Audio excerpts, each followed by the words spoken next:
반갑습니다. 장종료 후 시장 점검입니다. 오늘 코스피 지수 하락 마감했습니다. 비교적 크게 빠졌는데 시초가보다도 내리고 내용이 그렇게 좋지가 않습니다.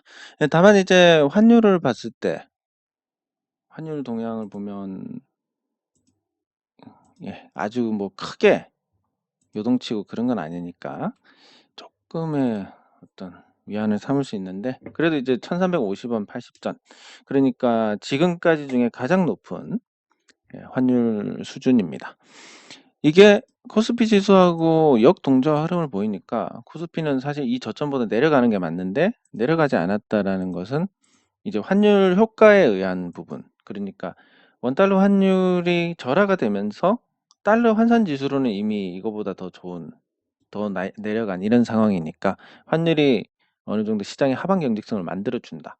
그래서 제가 예전부터 말씀드린 게, 빨리 1,500원 가버리면, 그러면 달러 환산 지수로는 이미 내릴 만큼 내렸기 때문에 오히려 시장이 안정될 것이고, 그렇게 되려면 이제 정책 여력이나 이런 걸 고려했을 때 우리나라 물가는 우리가 금리 올린다고 해서 뭐 잡히는 게 아니기 때문에, 그래서 빨리 1,500원을 만들고 금리 인상도 하지 않아서 물가 고점을 빨리 찍어버리고 경기 침체로 들어가는 게 그나마 매 먼저 맞고 수습하는 그런 구조가 될 겁니다. 근데 그건 주식시장만 놓고 보는 기준이고, 뭐 정치권에서 주식만 보는 게 아니라 다른 분야도 다 같이 아우러야 되니까 우리 바람대로 될 수는 없는 거고, 일단 상황은 그런 어떤 적절한 정책 타이밍이 어긋나면서 나오는 부작용이 앞으로 있을 것이다. 네, 그래서 그 7월에 물가 고점을 찍는다 하더라도 보통 증시 저점은 4개월 후인 11월에 나온다. 이게 6번이 있었는데 6번 다 4개월 차이였습니다. 요거에 대한 건 제가 예전에 글로 썼었는데 그때 녹화를 안 했으니까 말씀드릴 기회가 없었습니다. 네, 그래서 잠깐 말씀드리면,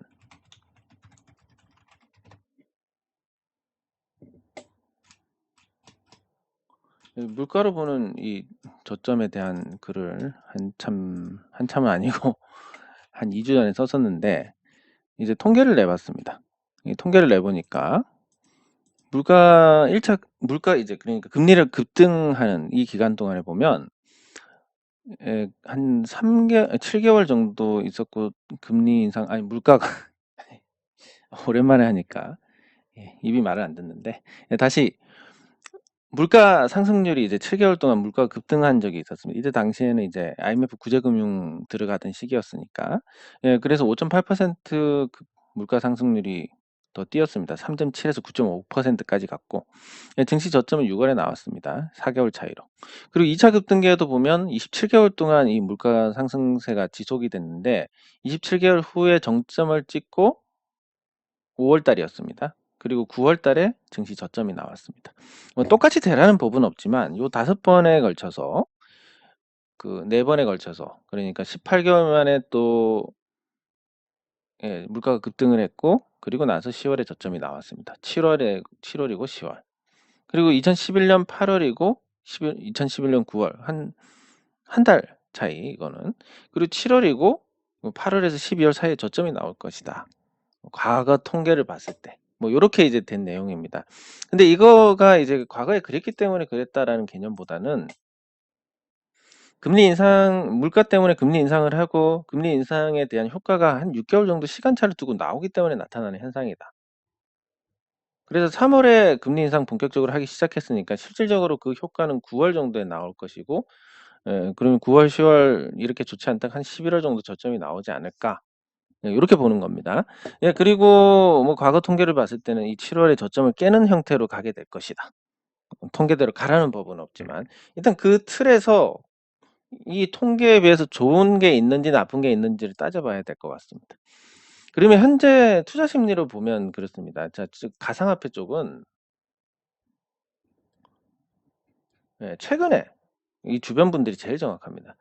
가상화폐로 100만 원을 시작했다가 1,600만 원을 만든 분이 있습니다. 당연히 이제 그때는 그럴만 했던 시기고, 그리고 이후에 이게 독이 돼 가지고 투자해 가지고 500 날리고 1000 날리고 그리고 500 날리고 이번에 뭐 있는 것 좀 없는 거 다 해 가지고 한 2000 또 넣었다고 하던데 '여기서 뭐 더 내려갈 게 있겠냐.'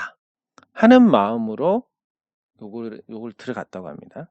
그러니까 지금까지 됐는데 이제 마이너스가 되는 시점. 예. 뭐 안타깝긴 한데 어쨌든 이런 심리이기 때문에 가상화폐는 바닥이 나오기가 어려울 것 같다. 근데 지금 연동이 되고 있기 때문에 주식시장도 과연 그러한가라고 보면 비교적 이제 투자를 잘했던 분이 "주식 투자할 거 없냐?"라는 질문을 오늘 받았습니다. 그래서 예 뭐 알 수는 없지만 한 3 개월 정도 후에 저점이 나올 것 같습니다. 뭐 종목별로 시장이 나빠도 오르는 종목이 있지만 골라서 잘 될 확률이 많이 떨어지니까 일단은 "지금은 안 하시는 게 좋겠습니다."라고 말씀을 드렸더니 3 개월짜리 예 정기예금을 들겠다. 용돈이라도 주니까 뭐 요런 얘기였습니다. 그러니까 이 전반적으로 주변의 이 동향을 봤을 때 인간 지표가 제일 정확하다는 기준으로 보고 동향을 봤을 때는 크게 시장에 기대할 부분이 없다. 그러면 지금 시장에 기대할 부분이 다른 게 뭐가 있느냐? 한국은행이 미국 연준하고 금리를 계속 같이 유지하고 있습니다. 예, 이렇기 때문에 이제 그나마 외국인 자금이 덜 빠져나가고 금리 인상을 못할 거라고 봤다가 미리 빠져나간 외국인 자금 일부가 들어오고 있습니다. 네. 그리고 LG 에너지 솔루션을 팔았다가 그걸 편입하면서 들어오는 외국인이 있고 요런 구조 때문에 지금 한국 증시가 외국인이 사고 있고 그게 그나마 우리 증시의 버팀목 역할을 하는 그런 상태다. 요렇게 정리할 수 있고 그러면 그게 끝났을 때는 어떻게 될 것이냐. 앞으로 한국은행이 계속 보조를 맞춰서 금리를 올릴 수 있을 것이냐라고 하면 거의 불가능한 일입니다. 한 번 더 올리면 끝이다 정말로. 왜냐면 이제 내외 금리 차를 쫓아갈 수 없기 때문에 내외 금리 차 역전을 막을 수가 없다면 금리 인상을 할 이유가 없습니다. 그러면 지금까지는 이제 그래도 보조를 맞출 수 있으니까 9 월까지는 혼란을 수습할 수 있는 아니면 혼란에 대비할 수 있는 시간을 번다는 개념으로는 아주 좋은 정책인데 그 이후에 9 월에 미국이 0.75%를 올렸을 때 한국은행이 똑같이 올릴 수 없다. 그러면 0.25라도 올려야 될 것이냐? 의미가 없습니다. 그래서 이때는 정말로 이제 환율이 1,500 원까지 가고 외국인 투자자들도 매도로 전환해서 저점을 깰 가능성이 크다. 그럼 지금 다 팔아야 되느냐? 계속 말씀드리지만 그냥 어떻게 될지 모르기 때문에 확률적으로 이렇다는 거지 어떻게 될지 모르기 때문에 보유하고 계시다가 어쩌다 한 번씩 튀는 종목이 있으면 정리를 하시는 걸로 그렇게 해서 현금 비중을 늘려 나가시는 걸로 이렇게 하시면 좋을 것 같습니다. 네. 그리고 지금 시장은 이제 배당주 투자 시즌이 다가오는데 올해는 개인적으로 이런 계획을 세우고 있습니다. 11월 정도에는 배당주에 투자를 하자. 예. 이 자체가 원래 적기인데 또 배당주에 투자를 해서 배당 수익을 얻고 내년에 시장이 조금이라도 개선이 되면 본전에 털고 그러면 배당에 대한 권리는 남아 있는 상태가 되니까 괜찮을 것 같다. 뭐 이런 정도로 기준을 두고 계시면 될 것 같고 원래 큰 틀에서 포트폴리오도 그렇습니다. 예, 배당주에 대한 비중이 크게 가야 됩니다. 배당주를. 성장주 30 그리고 원자재 7.5 금, 은 7.5 이렇게 가고 배당주 55 뭐 이런 구조로 가야 되는데 그래야 이제 큰 손실 없이 계속 이 복리 효과를 누릴 수가 있습니다. 그리고 댓글 확인하도록 하겠습니다.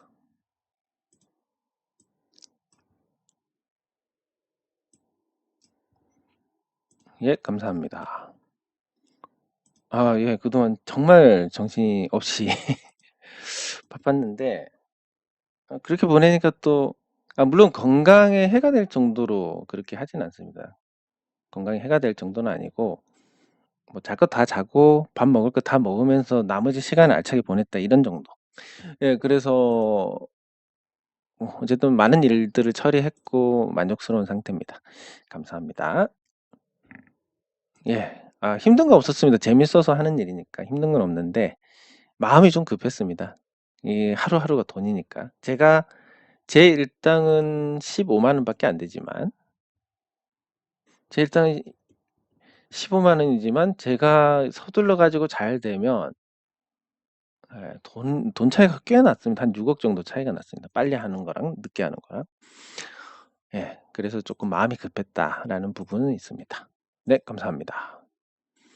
예, 태양광은 제가 이제 요번에 발전 개시되고 그렇게 해서 이제 잘 돌아가는 게 확인이 되면 이제 이 지인분들하고만 하는 것보단 조금 확대해서 할 겁니다.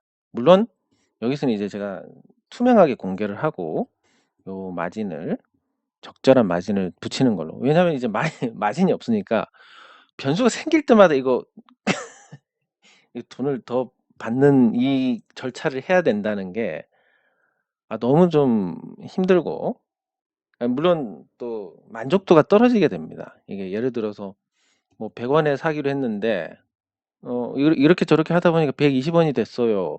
근데 사실 원래는 다른 사람들은 200원에 사던 건데 120원에 샀어요. 그러면 사실 좋은 거지만 100원에서 시작하니까 만족도가 떨어집니다. 예. 그래서 적정한 마진을 공개를 하고 진행을 하려고 계획을 하고 있습니다. 물론 뭐 크지는 않습니다. 그 마진은. 근데 변수에 대비해서 그 정도는 일단 확보를 해놓고 그래서 만약에 변수가 발생하지 않으면 저는 돈을 벌고 변수가 발생하면 그냥 돈을 포기하고 그런 걸로 가야 좀 마음이 편하지 않을까 싶습니다. 네, 그리고 화장품도 그 제가 정신이 없는 바람에 이번에 선물 발주를 하려고 했다가 타이밍을 놓쳤습니다. 그렇지만 그 내년에 이제 재무제표가 나오고 내년에 이제 인수하는 방향으로 그렇게 하려고 하고 그거 외에 이제 뭐 방산업체 또 하나가 있습니다. 여기도 좀 괜찮은 부분이 있어서 하는데 제가 이 비상장 회사에 투자를 하는 거는 적어도 이제 1년에서 1년 6개월 정도 이 정도의 시간을 두고 충분히 스터디를 해서 적어도 이론적으로는 어떻게 돌아가는지 알아야 그 다음을 진행할 수 있습니다. 그래서 우리가 오늘 끝났구나. 오늘 이제 주식 인수를 완료한 비상장사가 있으면 D사가 있고 앞으로 이거는 제가 개인적으로 생각했을 때 최소 4배에서 최대 한 10배 정도 보고 있습니다. 3년에. 상장 주식으로는 이게 힘들고 또 설사 가능하다고 해도 중간에 이탈하시는 분들도 생길 것이고 그리고 결국 또 시세가 나면 고점에서 사는 사람들이 피해자가 될 것이니까 그런 게 좀 쉽지가 않은데 이 비상장사 투자는 그런 부분에 대해서는 좀 유리한 부분이 있습니다. 그리고 제가 어떤 역할을 해서 조금이라도 개선시킬 수 있는 여지가 있고 요거를 하고 그 다음에 이제 내년에 화장품 회사를 이거 화장품은 투입되는 자금이 뭐 많아야 한 5억 굉장히 싸게 인수를 할 수 있습니다. 어쨌든 이거는 그래서 뭐 같이 한다라는 개념보다는 같이 논다라는 개념으로 접근을 해야 될 것 같고 그 다음에 이제 이사가 내년 한 상반기 이거는 계속 해왔으니까 내년 상반기 정도에 또 전환 사채 형태로 한번 투자를 한 30억 정도 생각을 하고 있습니다.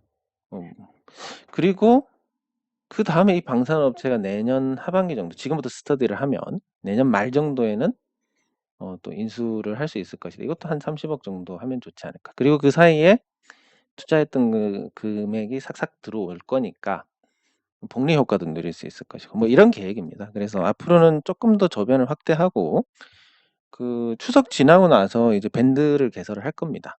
그래서 밴드 개설해서 밴드에 참여하시는 분들에게 기회를 우선적으로 드리는 형태로 그 문자를 발송하니까 전송 안 되는 경우도 많고 굉장히 제 일에 업무에 좀 지장을 주는 형태가 돼가지고 그래서 그거를 계속 이어가지 못한 부분에 대해서는 죄송하고 밴드 형태로 가면 훨씬 더 좋은 형태로 할 수 있을 것 같습니다. 네, 감사합니다. 사실 9월 1일 9월 1일에도 아마 못 올릴 것 같기는 한데 바쁜 건 거의 끝났습니다. 예, 감사합니다. 물론 이제 저는 항상 놀지 않습니다. 항상 일을 하고 있기 때문에 뭔가를 하는데 뭔가 제가 알아서 하는 일이 아니라 뭔가를 해내야 되는 일의 개념으로는 네, 끝났습니다. 예, 감사합니다. 감사합니다. 예, 감사합니다. 주식시장이 어쨌든 저는 주식 투자를 하는 사람이니까 주식 생각만 하면 피가 끓는데 피 끓는 대로 행동하면 절단이 납니다. 예, 그래서 또 참아야 되는 시기고 예, 감사합니다. 감사합니다. 네, 감사합니다. 네, 감사합니다. 예, 감사합니다. 네, 감사합니다. 제너레이션 예, 같이 살펴보도록 하겠습니다. 아주 이런 격한 예, 반응 너무 좋습니다. 예, 감사합니다. 아이고, 감사합니다. 예, 감사합니다. 감사합니다. 네, 감사합니다. 예, 감사합니다. 투자한 게 문제가 발생했다. 예. 요거는 뭐 문제가 발생한다면 뭐 해결을 해야 되지 않겠습니까? 무슨 수단과 방법 안 가리고 해결을 해야 됩니다. 첫 번째로. 문제가 발생했으면. 그래도 만약에 안 된다. 그럼 뭐 예. 죽는 거랑 똑같은 상황이 될 거니까. 근데 제가 요즘 느끼는 건데 요 단계에서 안 되는 게 없는 것 같습니다. 그리고 이거는 이제 뭐 제 능력이 아니라 이제 제가 도움을 요청을 하면 또 예, 자기 일처럼 나서주는 분들이 많으시고 또 생각보다 주변에 능력이 대단한 분들도 많으시고 그래서 문제가 있으면 해결하고 문제가 있으면 해결하고 이런 일들이 생기니까 요 단계까지는 안 갑니다. 만약에 간다. 예, 그럼 죽을 각오로 뭔가 또 찾아야 되지 않겠습니까? 예, 그래서 지금은 아주 순조롭게 풀리고 있습니다. 뭐 제일 걱정되는 부분이 이제 그 부동산 쪽인데 시장이 급변하다 보니까. 근데 부동산도 사실 장점도 있습니다. 뭐냐면 금리가 지금 기준금리가 0.5%에서 이제 2.5%가 됐습니다. 근데 0.5%할 때도 부동산 쪽 PF 금리가 6에서 8%였습니다. 2.5% 된다고 해서 받는 충격이 일반적으로 이제 저리 대출을 하신 분들은 이제 이자로 내야 될 금액이 이때 당시 2% 초반이었고 이제는 한 4% 후반에서 후반. 그러니까 이자로 지급해야 될 돈이 한 2배 정도 되니까 타격이 굉장히 클 건데 부동산 쪽은 어차피 이 정도 자금에서 8에서 한 9% 정도 됩니다. 별 체감을 할 수가 없습니다. 시행하는 쪽에서는. 그리고 분양가는 어떻게 되느냐? 주변에 시세가 제가 투자한 곳이 이제 주변 시세가 한 3,600 정도였고 그리고 분양하려던 게 2,000 정도였습니다. 이게 만약에 뭐 거품이 꺼져가지고 한 2,500이 된다 해도 분양이 안 될 것 같지는 않습니다. 네, 그리고 요게 또 뭐 시공비가 오르지 않았느냐? 시공비가 오른 것도 이제 제자리를 찾아가고 있습니다. 철근 값이 철근 기준으로 1년 전으로 돌아갔습니다. 그래서 시공비가 뭐 한때는 평당 600 정도 이렇게 됐었는데 지금 뭐 한 480에도 가능하다. 대단지 같은 경우는 뭐 이렇게 다시 왔습니다. 그래서 뭐 여기서 크게 문제가 될 것 같지는 않습니다. 그리고 실제로 이제 또 자금 회수 스케줄이 잘 나오고 있고 뭐 예를 들면 지금 이제 자금 회수가 되려고 하는 데가 6월 23일에 승인이 났습니다. 건축 승인이. 예, 그리고 11월에 다른 사업지가 또 PF가 열리고 요 사업지가 8월에 브릿지가 되고 12월에 PF가 될 겁니다. 그리고 다른 사업지도 이제 11월에 될 거고 그리고 다른 한 사업지도 한 12월에는 또 PF가 될 겁니다. 여기도 이제 잔금까지 다 쳤고 뭐 우량한 사업지고 담보도 잘 잡아놓고 그래서 현재까지는 큰 문제가 없습니다. 예, 감사합니다. 그리고 자금 회수 스케줄이 연말에 집중돼 있는데 아마 그때가 증시 저점을 찍은 상태가 아닐까. 요렇게 보면 예, 운이 따라줘서 또 좋은 성과를 낼 수 있지 않을까 내심 기대도 하고 있습니다. 예, 감사합니다. 예, 댓글 확인이 끝났고 뭐 제가 나름 그래도 무모하게 예, 투자를 하고 그런 건 없습니다. 뭐 얼마나 제가 검증을 하겠습니까? 주식은 어쩔 수가 없습니다. 제가 주식에서 저 친구 맨날 틀리더라. 매일매일 글 써가지고 이 정도 틀리는 사람도 없을 겁니다. 매일 글 쓰니까 매일 평가받고 매일 다 오픈해가지고 도마 위에 올라가지고 난도질을 당하는데 이 정도 맞춘다. 뭐 제 입으로 말씀드리기 그렇지만 아마 저랑 똑같이 해가지고 저보다 잘하는 사람 없을 겁니다. 예, 제 생각에는. 나머지 투자들도 그런데 예, 굉장히 많은 검증을 하고 그렇게 합니다. 근데 물론 성과가 난 게 아직 없습니다.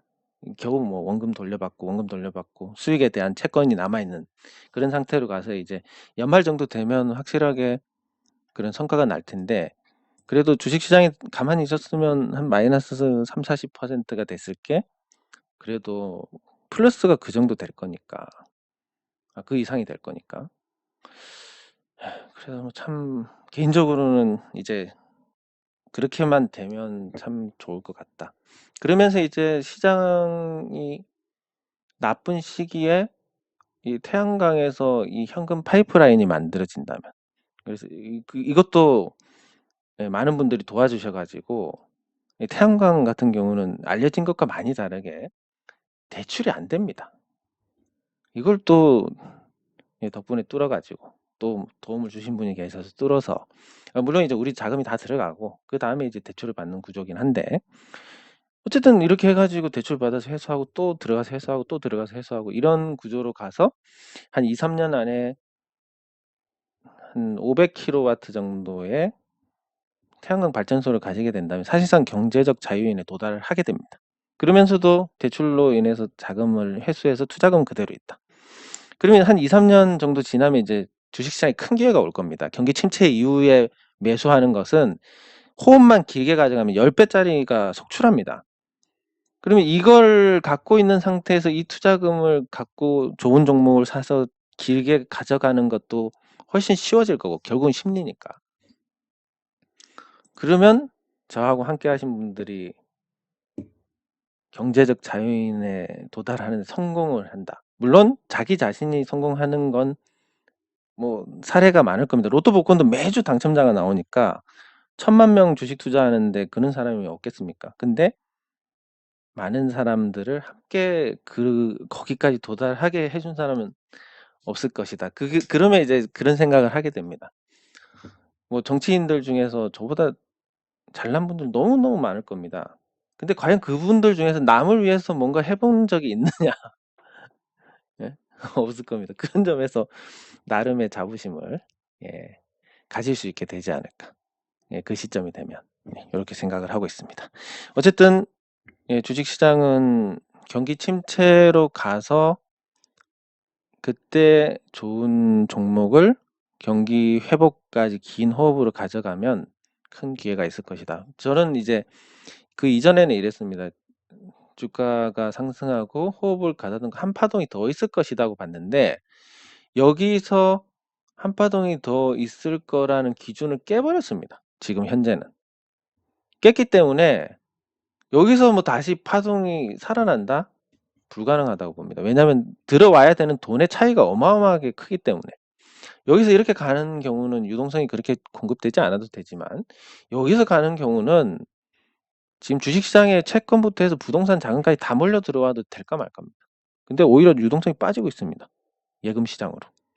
불가능하다고 보고. 그러면 2, 3년 경기 침체로 예, 죽어나가다가 이제 경기가 조금 좋아지는 시점 그리고 한국 구조 뭐 치킨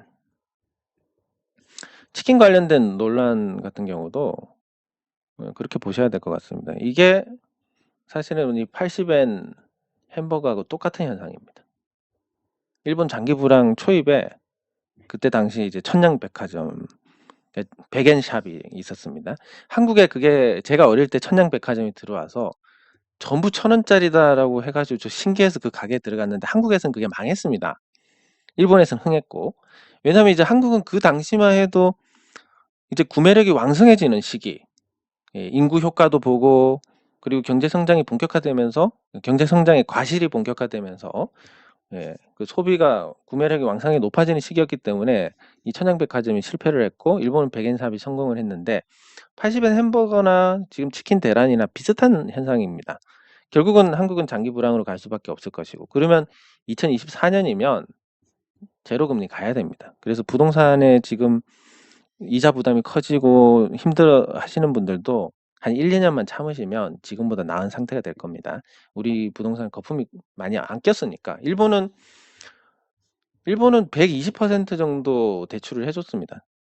부동산에. 그러니까 거품이 낄 수밖에 없었고, 우리는 얼마 전까지 60% 정도 해줬고, 이것도 시세가 아니라 평균가 KB 시세 같은 걸 기준으로 해줬기 때문에, 그리고 15억 이상은 대출이 아예 안 됐습니다. 그래서 거품이 그렇게 많지는 않아서, 물론 비정상적으로 단기간에 오른 건 맞지만 그게 조정을 받고 나면 또 지금보다는 나아질 것이다. 그래서 전반적으로 2024년 정도에는 우리가 주식을 사서 묵고 갈 만한 큰 기회가 올 것 같다. 이렇게 보고 있습니다. 그게 이번 파동이 한 번도 이어지지 않았기 때문에 응축된 거. 그 파동이 이어지지 않았기 때문에 응축된 건 요 시점하고 똑같습니다.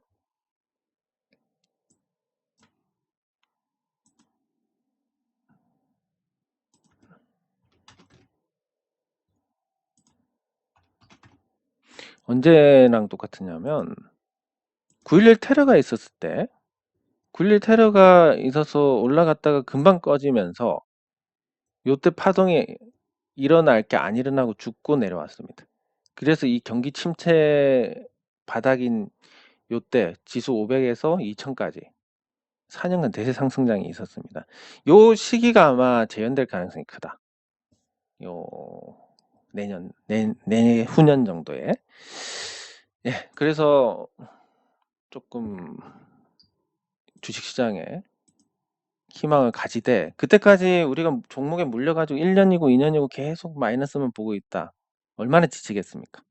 그래서 쉴 때도 있어야 되고, 또 주식 매수하는 게 신중해야 되고, 그렇게 이제 인내심을 지키면서 잘 기다리다 보면 그 시점에 좋은 결과가 있을 것 같습니다. 네, 그럼 제놀루션. 예, 제놀루션이 한번 내려왔다가 다시 올라갔는데 전반적으로 이 하락 추세입니다. 그나마 이제 믿을 만한 건 시가총액이 낮다는 거하고, 그리고 2분기 실적이 되게 나쁘게 나왔는데 매출과 실적이 아마 1분기 때 좀 과하게 반영이 된 게 아닐까. 그러면 1, 2분기를 합쳤을 때는 뭐 140, 50억 정도의 영업이익도 한 70억, 80억 정도니까 비슷한 것 같다. 이렇게 볼 수 있습니다. 다만 이제 이게 3분기에도 만약에 이런 상태가 되면 실적에 대한 우려가 커질 것인데, 그러면 적정한 주가가 현재 수준입니다. 여기서 한동안 머무르지 않을까 싶고, 이게 내리는 기세가 있으니까 만원까지 오면 바운드가 되는 한 8% 정도 바운드가 되는 통계적인 자리가 올 겁니다. 그래서 만원까지 내려오면 당연히 공략을 하셔도 될 것 같고, 근데 내려올 것 같지는 않습니다. 왜냐면 이제 시장과는 조금 무관한 성격을 갖고 있으니까. 그렇게 보시면 될 것 같습니다. 네, 그리고 이마트가 저점을 깼는데, 이마트 같은 경우는 지금 코로나 때보다도 더한 주가 상태가 됐습니다. 이게 도대체 어떻게 된 거냐? 이때보다 상황이 나쁜가라고 보면 그때랑 비교해서 지금 상황이 그렇게 나쁘지 않습니다. 적자를 봤다는 건 있지만 이게 일회성 요인이 있기 때문에 큰 의미를 부여하기는 어렵다. 그러면 이제 조금 음모론적인 관점에서 한번 접근을 해보겠습니다. 음모론적인 관점에서 보면 지금 LG 에너지 솔루션이 오르는 거, 그리고 삼성생명이 내린 거, 다 시장에 의한 거다라고 봐야 되지만 약간의 가능성, 뭐 한 10%의 가능성만 보겠습니다. 만약에 그게 아니라 뭔가 보이지 않는 손이 개입을 했다면, 보이지 않는 손이 개입했다라고 본다면 이마트도 그런 선상에서 한번 봐야 되지 않을까. 예전에 현대글로비스가 올랐다든지 이런 거랑 마찬가지로 현재 이제 이마트 지분을 보면 정용진 부회장이 18.56%를 갖고 있고 이명희 회장이 10%를 갖고 있습니다. 근데 이건 어쨌든 이 10%의 지분은 상속을 해야 됩니다. 증여를 하든지. 근데 한국의 최대 주주가 지분을 넘기면 65%의 상속세가 붙습니다.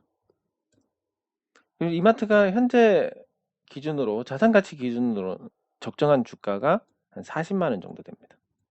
그리고 과거에 이마트가 40만 원을 간 적이 있느냐 없느냐 이것도 한번 따져볼 필요가 있는데 뭐 그런 적정 주가 비슷한 가격까지는 보여줬습니다. 또 그게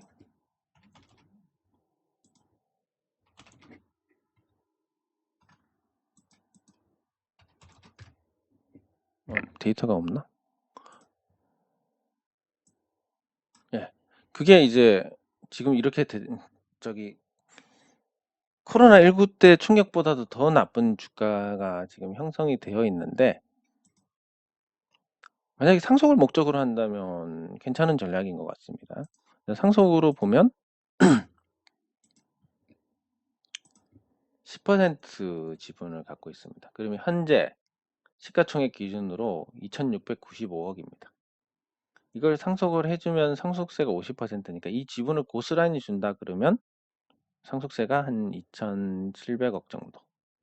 그리고 여기서 할증이 붙어가지고 한 500억 정도 더 붙지 않을까? 네, 이렇게 보고 있습니다.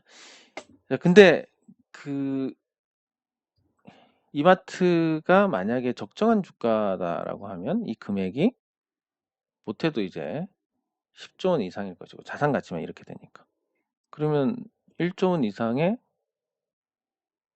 상속세가 증여세가 발생을 하게 됩니다. 돈 차이로 보면 어마어마한 차이입니다. 그러면 이제 이렇게 할 수 있을 것 같습니다. 그 분납도 하고, 예, 증여세 분납하고, 그러면 1년에 3,200억이다. 3,000억 잡고 그냥 많아야 600억 정도 납부를 하면 됩니다. 1년에 600억인데 지분을 한 28%를 갖고 있습니다. 그리고 주가가 오르고 성과가 잘 나서 배당을 많이 한다. 1년에 600억 정도 충분히 낼 수 있습니다. 그럼 끝나는 겁니다. 상속세를 최소한으로 하고 그나마 지분율에 대한 저하 없이 또 상속을 받게 되고 이런 거니까 이제 주가를 좀 일부러 망가뜨리는 게 아닐까. 그리고 대기업 부회장이 정치적 발언을 한다? 머리에 총을 맞지 않는 이상 그럴 이유가 없습니다. 좀 일부러 그런 게 아닐까. 예.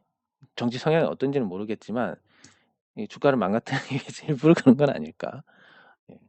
뭐 그런 전략적인 것까지 한 게 아닐까 하는 또 음모론의 생각을 해봅니다. 그러니까 상속 목적의 어떤 주가 하락이 전개되는 것일 수도 있다. 물론 90%는 그냥 자연스러운 것일 거고 10%의 다른 생각을 해보자면 그렇습니다. 그러면 원래 이제 증여할 계획이 없다가도 주가가 싸졌으니까 증여를 한다. 증여 계획이 없다가 이럴 수도 있을 것이고 두 번째는 처음부터 그러려고 주가를 부정적으로 이렇게 만들어 가다가 그러다가 이제 이번에 증여를 한다 이럴 수도 있고 뭐 어떻게 됐든 증여 소식이 나올 가능성이 있습니다. 그러면 주식을 증여했다라는 소식이 나왔을 때 그게 저점일 것이다. 이렇게 보고 추이를 지켜보는 게 좋지 않을까 싶습니다. 예. 아무튼 그 음모론을 신봉한다기보다는 그런 생각도 한번 해봐야 되지 않을까. 이런 정도로 보시면 되고. 네, 그리고 현대모비스. 자동차가 인플레이션 감축법에 의해서 조금 주춤하고 있는 상태입니다. 근데 이제 앞으로 이 기업 하시는 분들의 전망은 이렇습니다. 미국 진출 기업에 대한 미래가 아주 긍정적이다. 그러니까 미국이 이제 공급망을 다시 내부로 돌리려고 하고 중국을 배제하는 형태로 가고 있습니다, 장기적으로. 예, 이건 이제 큰 틀에서 계속 봐야 되고 조금 사전 설명이 필요한 부분인데 재미없더라도 보시면 예, 과거에 미국이 이제 이 소련하고 경쟁을 하던 사이였습니다. 근데 미국이 패권국으로서 소련의 위치가 지금까지 어떤 국가보다도 훨씬 더 위협적이었다. 왜냐하면 미국을 공격을 하려면 아메리카 대륙에 떨어져 있으니까 이렇게 어디에서도 공격을 할 게 없습니다. 남아메리카는 미국이 거의 반식민지를 만들어 놨고 전략적으로 지정학적으로 꿀릴 게 없는 상태였고 소련도 마찬가지로 예, 나름 이제 유럽 쪽에서도 요 완충지를 많이 확보를 했고 그리고 중국도 있고 예, 극동에서 일본은 이제 뭐랄까 무장을 할 수 없는 상태가 됐으니까 이쪽에서도 큰 위협이 없고 그래서 미국 못지않은 그런 지정학적 이점을 갖고 있는 상태였습니다. 거기다 뭐 쿠바에 미사일 기지를 설치를 하는 이런 위협도 있었었고 그래서 지금 중국하고 비교하면 소련 같은 경우는 훨씬 더 버거운 상태였다.